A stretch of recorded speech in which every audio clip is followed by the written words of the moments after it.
Yon mga idol, ito na nga yung ating Chinaman's hat, yung ating pinamigay at niraffle draw natin. Oras na para ipadala natin sa ating dalawang winner. Congrats sa ating winner na si Sir Erjan ng Taguig City. Yun na nga mga idol, para safe at buhay na dumating ang ating material, babasain natin ang tela. Next, ang plastic natin para manatiling basa ang ating material dahil sa kanyang moisture.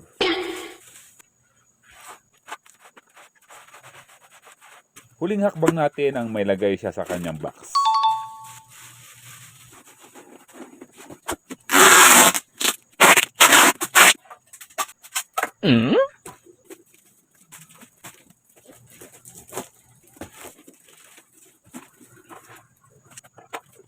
Ready to deliver na ang price nyo, Sir Erjan. Congrats. Next winner naman natin para kay Sir Joshua. Same process din natin sa una para dumating ng buhay ang material. Lalo na nga ang winner natin na si Sir Joshua ay from Mindanao. Kaya asahan nga natin na 5 to 8 days ang biyahe ng ating material. Don't worry Sir Joshua, buhay na makakarating ang inyong premyo.